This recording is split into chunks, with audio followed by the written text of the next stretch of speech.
I only met her once, and I used to go out to Omaha, and I wondered, when I first went out there, I stayed at Warren's house because he was very hospitable then, and he didn't know many guys down on Wall Street.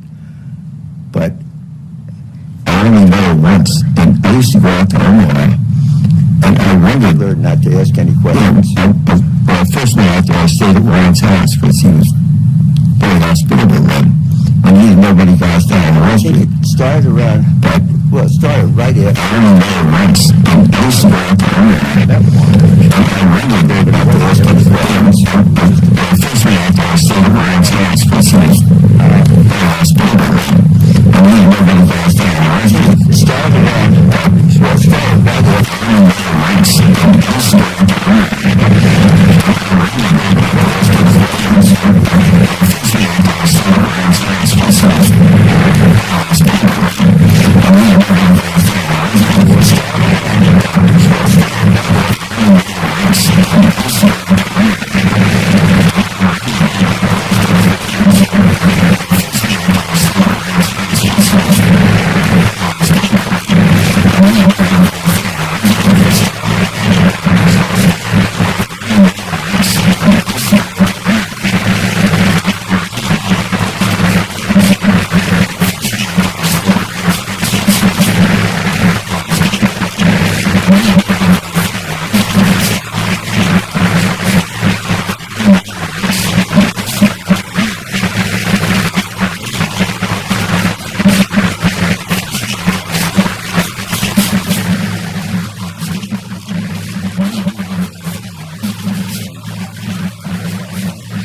used to go out to Omaha.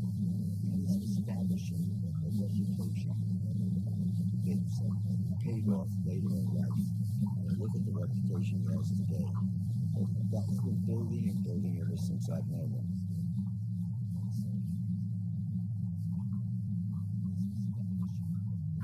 In the late 60s, Warren was not so interested in stocks anymore. He felt the market was very high, and he was buying less and less, and the partnership had grown considerably.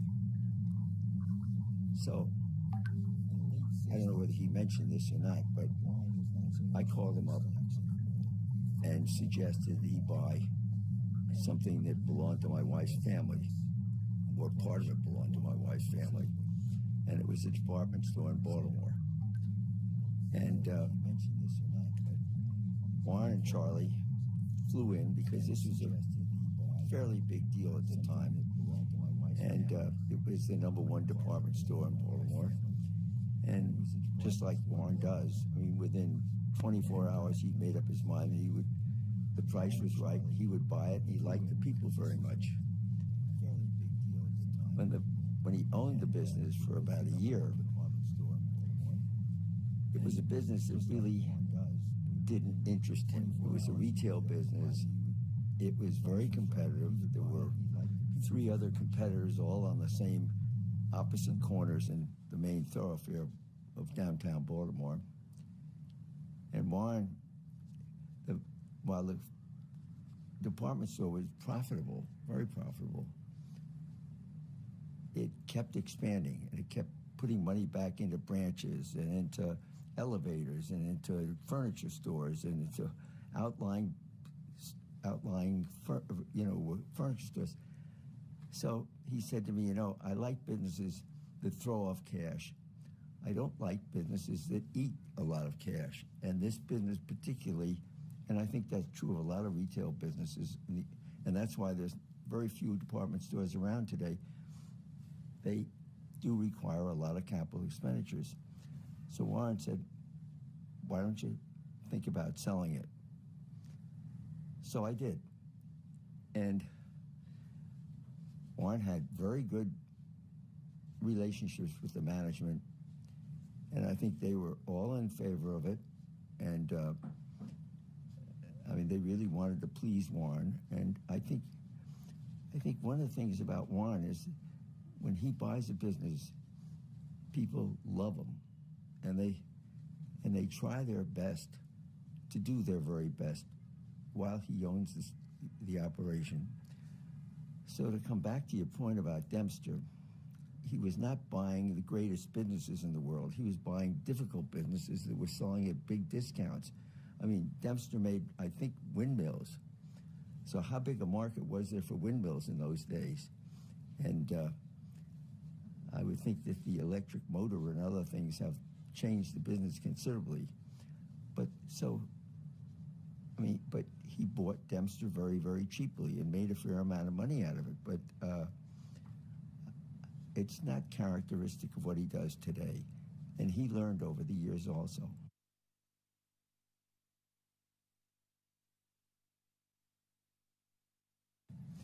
When he bought Berkshire,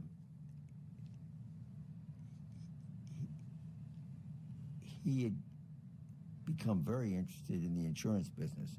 And because of his interest in Geico, he learned a lot about the insurance business, and he was a very fast learner. And he understood these businesses extremely well. So, again, he knew exactly where he was going over the years, but it started out very slowly in Berkshire. Meanwhile,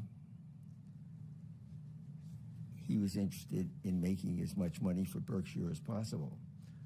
So occasionally I would come up with some idea for him, and we would go into it. And whenever he joined me in anything, or I joined him, it was a great success.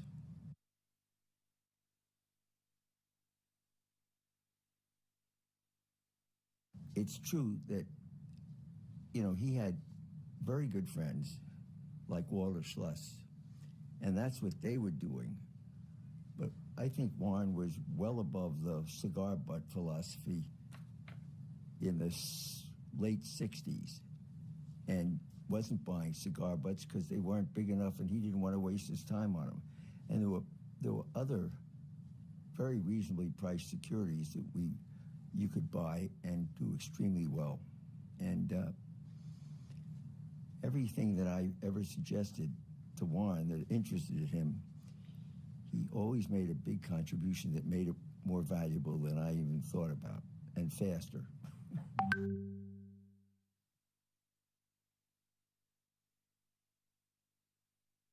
When Warren lost his wife, he tried to have a composure that was reasonably, composed. But you could see inside he was suffering greatly, and he let it go once in a while. And because I flew out there with a couple friends of Warren's, and we paid a visit, and my wife was along, and you could just see the pain that he was going through. I think he became much more, I could see it towards his kids and towards his family and everything else. He did change over the years, no doubt about it. But I don't remember a lot of tough things. He was a softie in many respects. He might have been a little tough with the kids once in a while, but that's because he in the early years, he wasn't really into running the kids. It was Susie that ran the kids. So he was much more aloof than he was later on. But look at the family today.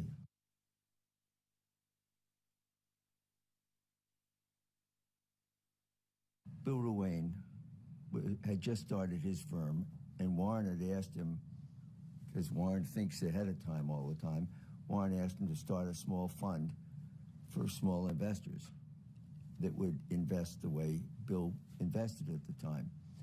So Bill started Sequoia Fund, which, of course, has become very, very successful. And all the accounts that were small, let's say under 100,000 or so, he would suggest that they go into Sequoia. There were other clients that were larger, and I guess some of those went to Bill and some went to me. And I still have, fortunately, the heirs of one or two of those now. And they've been very good clients.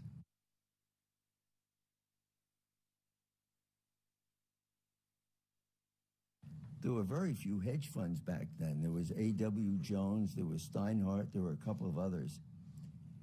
And they were, well, there was an interview actually in the paper about this that got one of them in trouble about fancy information. And there was a lot of fancy information being passed around between the brokers and some of the funds and some of the investors. And Warren, I don't think, wanted any part of that. He was not somebody who wanted to get inside information because he was all by himself. And if he had his value line in front of him, he could appraise a company in a very few minutes and very successfully.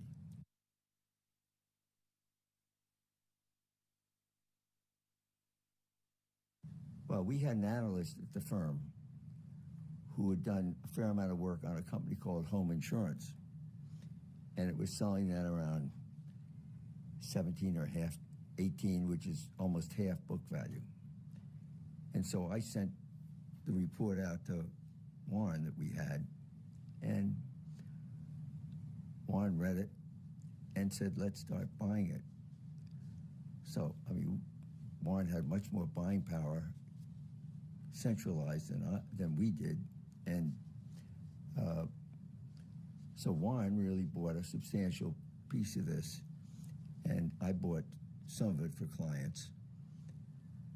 And we were paying an average of $18, $19 a share for quite a while. And after Warren got to 10% in Berkshire, and he had to disclose his holdings, he decided maybe it was a good opportunity to sell it. So he suggested to me that I try out somebody in Chicago that he had done business with earlier about a position he had that I wasn't involved in called Lone Star Steel. So I went out there, I spoke to